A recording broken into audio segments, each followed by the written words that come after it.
아침 묵상에 오신 여러분들을 환영하고 축복합니다. 오늘 또 하나님께 새로운 날을 허락하셨는데요. 새로운 날에 맞는 새로운 은혜로 오늘 하루 우리의 인생을 지킬 줄 믿습니다. 오늘은 목요일인데요. 어떻게 보면 한 주간의 정중앙에 있는 날이죠. 또 길게도 느껴지고 그래도 오늘 잘 이겨내면 주말 기다리고 있으니까요. 또 힘차게 하루 시작했으면 좋겠습니다. 오늘은 이방인 신자들에게 보내는 편지라는 제목을 가지고 사도행전 15장 22절부터 35절까지 말씀을 좀 살펴봤으면 좋겠습니다. 우리 먼저 22절과 23절 말씀 같이 한번 읽어볼까요? 이에 사도와 장로와 온 교회가 그 중에서 사람들을 택하여 바울과 바나바와 함께 안디옥으로 보내기를 결정하니 곧 형제 중에 인도자인 바사바라 하는 유다와 실라더라.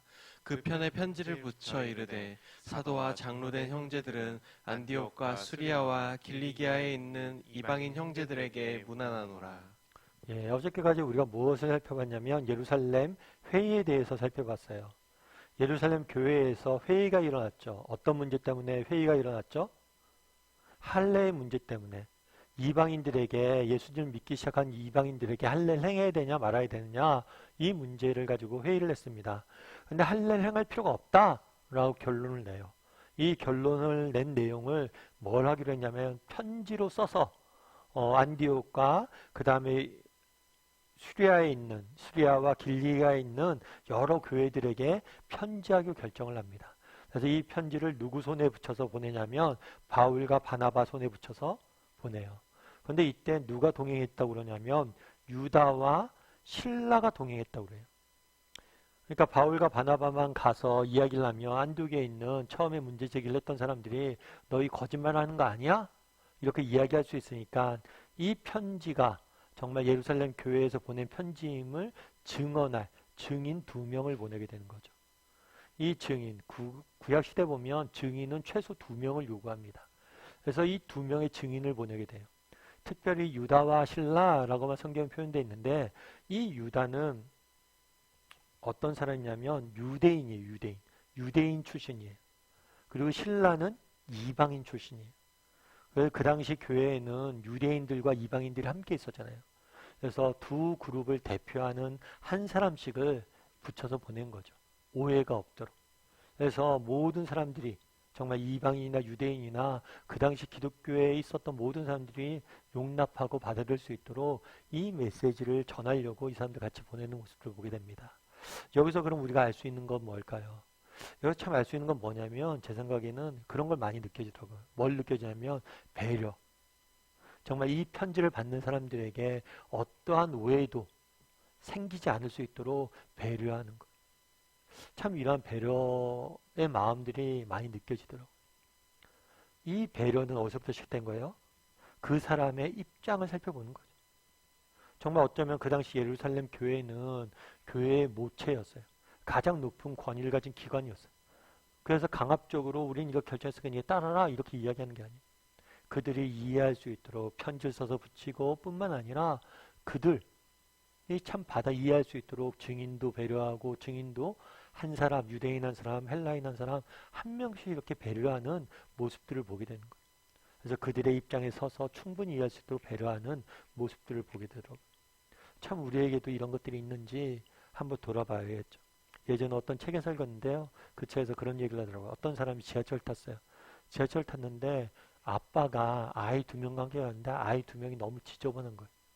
지저분한데 지저분할 뿐만 아니라 너무 소리 지르고 막 너무 그렇게 이렇게 노는 거예요. 지하철을. 그래서 한심한 생각이 드는 거죠. 이게 다 같이 쓰는 공간인데 저 사람은 왜 저러고 있나.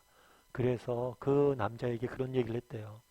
아, 죄송한데 아이들 좀 가만히 있게 해달라고. 피해가 된다고. 그러자 그 남자 뭐라고 하면 아, 죄송하다고. 제가 잠깐 넋이 나간 것 같다고. 그러면서 사실은 오늘 아내 장례식장 갔다 온 길이라고. 그래서 아내 이렇게 장례 치른 다음에 묘소에 갔다 왔던 것 같아요. 그것 다음에 그것도 지저분하고. 근데 아직까지 그 사랑하는 아내를 떠나보낸 충격이 못 빠진 거예요. 그러면서 그 경험을 한 다음에 이 저자가 그런 얘기를 하는 거예요. 참 우리가 겉으로 보긴 알 수 없잖아요. 그 사람의 심정이 되고 입장이 되지 못합니다. 그러면서 아, 다른 사람 입장 이 사람이 겉으로만 봐서는 알 수 없다. 그 사람의 입장이 돼봐야 된다. 라는 이야기를 쭉 썼더라고요. 참 제가 공감이 됐어요. 우리가 알 수 없잖아요. 겉모습만 봐서. 그래서 우리도 얼마나 다른 사람들 배려하고 그 사람의 입장이 돼서 생각할 수 있는 사람인지 한번 돌아보는 것도 필요하지 않을까. 왜냐하면 초대교회는 이러한 배려의 모습들이 너무 많아요. 그런데 어쩌면 우리는 이런 초대교회가 서로를 배려하고 세워주는 모습들을 잃어버리고 있지 않은지 돌아보게 되도록.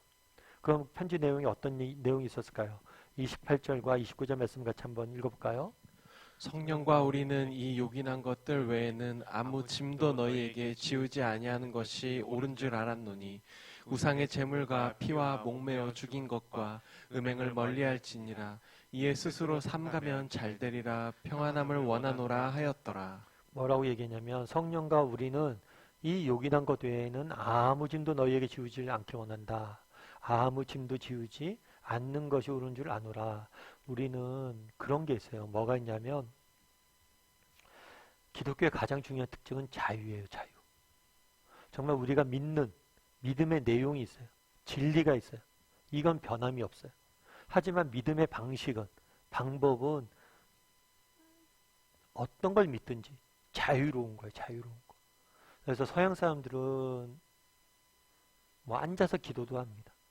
동양 사람들은 주로 엎드려서 기도를 해요. 그럼 우리는 이렇게 엎드려서 기도하는데 너희는 왜 서서 기도하냐? 앉아서 그렇게 커피 마시면 편하게 기도하냐? 이렇게 이야기하는 건 맞지 않다는 거예요. 중요한 건 하나님께 기도한다는 사실이고 우리가 믿음을 갖는 방법은 자유롭다는 거예요. 자유롭다. 그래서 우리가 아무 짐도 지우지 않기 원한다. 다르게 얘기하면 내가 너희에게 할례를 행하지 않겠다는 거예요. 반드시 너희가 유대인이 되어야지만 하나님을 믿는 건 아니란 거예요. 너희 방식대로 정말 하나님을 믿기만 하면 된다는 거예요. 다만 앞서 얘기했던 것처럼 지켜야 될 진리는 있죠. 그건 뭐예요? 우상의 제물과 피와 목매는 것과 음행을 멀리하는 것. 그 우리의 믿음의 내용들은 있어요. 정말 우리는 참된 하나님을 믿고 또 참된 하나님을 믿기 때문에 믿는 자답게 살아야 돼요. 우리가 자유가 있지만 우리는 동시에 뭐가 있는 거예요? 믿는 자로서 우리가 살아야 될 삶에 또 그런 게 있는 거죠. 진리가 있는 거죠. 그래서 오늘 본문에서 편지 내용의 핵심이 뭐냐? 너희가 할례를 받을 필요가 없다는 거예요. 우리에게 뭐가 있어요? 자유가 있다는 거예요. 너희가 정말 그 믿음만 너희가 정말 믿는다면 정말 하나님에 대한 신실한 믿음만 갖고 있다면 우리가 어떤 형식을 취해서 하나님 믿든 상관이 없던 거예요. 정말 우리가 걸어다니면서 기도할 수 있고 무릎 꿇으면서 기도할 수도 있고 어떤 식으로 기도할 수도 있고 근데 우리도 가끔 교회에서 이런 것들에 대해서 제안을 하는 경우가 있죠. 꼭 이렇게만 해야 된다. 꼭 이렇게만 해야 된다. 근데 그게 정말 우리가 맞는 것인지 돌아봐야 돼. 기독교의 가장 중요한 특징은 자유예요. 뿐만 아니라 오늘 본문은 자유를 그렇다고 해서 방종은 아니에요. 너희가 어떻게 믿든지 할례를 받지 않아도 된다. 어떤 짐도 지지 않아도 된다라고 이야기하지만 그렇다고 해서 정말 세상 사람처럼 방종하게 살라고 이야기하지 않죠. 세상과는 다르게 너희가 구별된 삶을 살아라 라고 이야기하는 거예요. 그날에 예루살렘 교회에서 안디옥 교회와 아시아에 흩어져 있는 교회에게 보냈던 편지는 오늘날 우리에게도 동일하게 주는 메시지죠. 우리에게 자유를 주셨어요. 하나님께서. 하지만 그것들이 방종이 아니라 정말 구별된 삶을 알아야 되는 거예요. 자유도 있지만. 그래서 이 부분에 대해서 우리가 어떻게 잘 정말 하나님의 뜻대로 살고 있는지 한번 돌아보는 게 필요하지 않을까 싶습니다. 예전에 어떤 집사님의 간증을 봤어요. 근데 이 집사님은 원래 군인이에요. 군인. 투스타예요. 투스타. 투스타면 굉장히 높은 지위에 있죠. 근데 한 번은 박정희 대통령 때였는데 청와대에서 저기가 있었다고 그러더라고요. 청와대에서 회의가 있었다고 그러더라고요. 근데 회의가 주일날 오전에 새벽에 있었어요. 근데 청와대에서 주일날 새벽에 박정희 대통령이 회의를 하는데 시간이 흘러도 끝나질 않는 거예요. 그랬더니 이 집사님이 뭐랬냐면 회의 중에 대통령 아까 죄송한데 제가 지금 나가봐야 되겠습니다. 그랬더니 왜 갑자기 나가보냐고. 그랬더니 제가 중요한 약속이 있습니다. 그 무슨 약속이냐고. 제가 교회 가야 된다고. 대통령 입장에서 얼마나 황당했겠어요.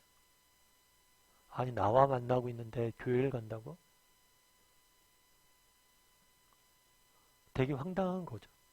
그리고 괘씸해 보일 수도 있겠죠. 근데 아무튼 그 집사님은 그렇게 해서 나왔대요. 근데 그 다음에 더 놀라운 일은 그 집사님이 간증하면서 그러더라고요. 그 다음에 대통령, 이제 박정희 대통령이 불러서 뭐라고 했냐면 어떤 임무를 맡기더래요. 그러면서 했던 얘기가 그거래요. 자기도 군인 출신이었는데 군인이라면 그 정도 배짱은 있어야지. 자, 그 정도 대담함은 있어야지. 자신의 소신을 굽히지 않는 마음도 있어야지. 그렇게 이야기하면서 중요한 직책을 맡겼다고 그러더라고요. 참 그러면서 제가 여러 가지 생각이 들었어요. 아, 나라면 그때 제가 예배에 있어서 가겠습니다. 라고 이야기할 수 있을까? 참 우리 선배들은 이렇게 자신의 신앙을 지키고 또 하나님 백성답게 사는 일에 대해서 참 철저했었는데 우리는 많이 게을러지지 않았을까? 어쩌면 그날에 이야기하잖아요. 너희에게 자유를 주고 아무도 짐도 짓지 않겠다. 하지만 이 자유가 우리에게 책임인 줄 알고 정말 구별된 삶을 살기 위해서 노력해야 되는데 그렇게 게을리하고 있지 않을까 이런 생각들이 들더라고요. 우리도 한번 돌아봤으면 좋겠어요. 정말 우리는 세상 속에서 얼마나 구별된 삶을 살고 하나님 백성답게 살려고 노력하는 사람인지.